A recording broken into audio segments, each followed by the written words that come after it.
Bone fracture మీకు ఎప్పుడైనా కాలు చేతిలో కానీ ఎప్పుడైనా ఫ్రాక్చర్ అయిందా? చిన్న దెబ్బ వలన ఫ్రాక్చర్ అయిందా? పెద్ద దెబ్బ వలన ఫ్రాక్చర్ అయిందా? చిన్న పిల్లల్లో అయిందా? పెద్ద వయసులో అయిందా? వీటన్నిటిని మనము బేరీజ్ వేసుకోవాలి.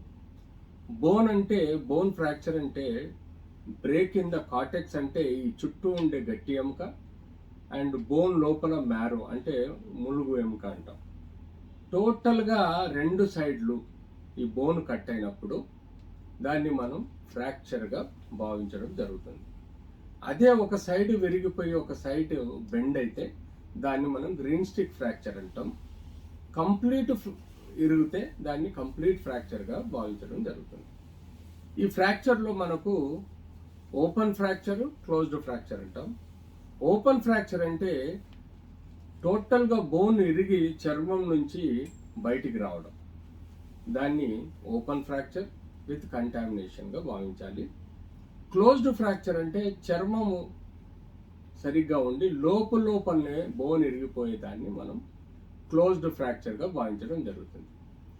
సో ఈ రెండు ఫ్రాక్చర్స్లలో ఓపెన్ ఫ్రాక్చర్స్ చాలా ఇంపార్టెంట్. ఎందుకంటే ఓపెన్ ఫ్రాక్చర్ ఓపెన్ ఎన్విరాన్మెంట్లో ఎక్స్పోజ్ అయినప్పుడు చెత్త చెదారము, టాక్సిన్స్, బ్యాక్టీరియా, వైరస్ లాంటివన్నీ బోన్కి అటాక్ చేసి బోన్ని ఇన్ఫెక్షన్ వచ్చే ప్రమాదం ఉంటుంది. కాబట్టి ఓపెన్ ఫ్రాక్చర్స్ని ఎప్పుడైనా మనం ఇమ్మీడియట్లీ వితిన్ 6 అవర్స్లో సక్రమంగా దాన్ని శుభ్రంగా కడిగి దానిలో ఉండే bacteria, virus, fungi, dust, pollutants and toxins అన్ని క్లియర్ చేసుకొని, చెడిపోయిన టిష్యూని అంతా క్లియర్ చేసుకొని ఆ బోన్ని సరైన పొజిషన్లో స్కిన్ లోపల పెట్టేసి ఎక్స్టర్నల్ ఫిక్సేటర్ రాడ్స్ వలన కానీ లేకపోతే ఇంటర్నల్ ఫిక్సేటర్ రాడ్స్ ద్వారా కానీ ప్లేట్ స్క్రూ ద్వారా కానీ ఇమ్మీడియట్లీ వితిన్ 6 అవర్స్లో సర్జరీ చేసి ఫిక్స్ చేస్తే ఆ హీలింగ్కి మనకు ఇన్ఫెక్షన్ రాకుండా బోన్ హీల్ అవుతుంది.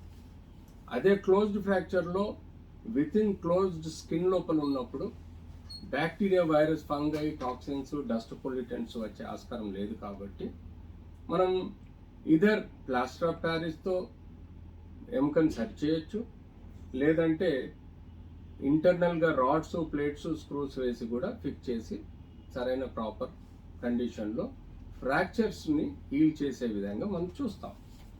సో యూజువల్గా ఈ యొక్క ఓల్డ్ ఏజ్లో మనం చూస్తుంటే calcium, vitamin D, B12 and minerals తక్కువ ఉండటం, దీనిలో బోన్స్లో మినరల్స్ తక్కువ ఉండటం వల్ల చిన్న దెబ్బకే మేజర్ ఫ్రాక్చర్స్ అయ్యే ఆస్కారం ఉంటుంది.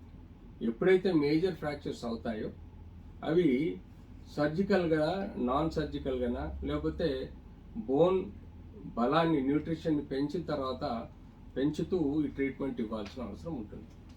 చిల్డ్రన్స్లో యూజువల్గా ఈ యొక్క ఎపిఫైసిస్ అని ఉంటాయి. ఈ ఎపిఫైజియల్ ఇంజురీస్ అవ్వటం మనం కామన్గా చూస్తాం. అంటే అవి ఎపిఫైసిస్ అంటే బోన్ని పెరిగే ఒక మూల పదార్థం అనమాట.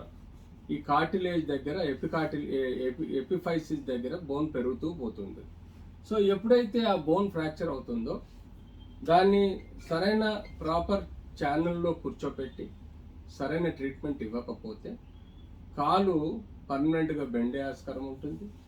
ఇందులో గ్రీన్ స్టిక్ ఫ్రాక్చర్ అంటే మనము ఒక బోన్ ఒక సైడ్ ఇరిగిపోయి ఇంకో సైడ్ ఇరగకుండా అది కట్టెపుల్ల, ఆకుపచ్చని కట్టెపుల్లాగా బెండ్ అవటం చూస్తే దాన్ని సరైన పద్ధతిలో కావాలంటే అదర్ సైడ్ కూడా ఇరగొట్టి ఎముకని సరైన పొజిషన్లో కూర్చోబెట్టినప్పుడు అది సక్రమంగా అతికే ఛాన్స్ ఉంటుంది.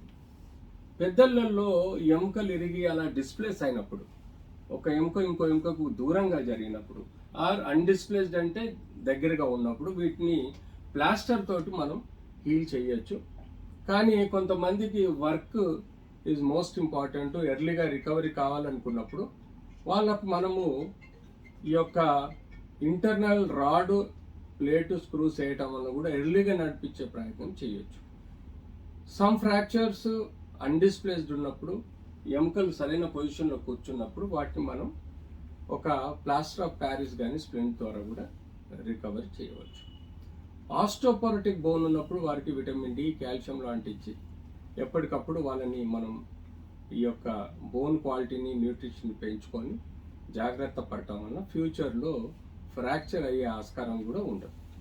సో ఫ్రాక్చర్స్ చాలా ఇంపార్టెంట్. ఒకసారి ఫ్రాక్చర్స్కి ఇన్ఫెక్షన్ వస్తే వదలదు కాబట్టి బోన్ ఫ్రాక్చర్ని మనం సక్రమంగా రిపేర్ ఆర్ రీపొజిషన్ ఉంచి జాగ్రత్త పడాల్సిన అవసరం కూడా మనకు ఉంటుంది. ఓకే.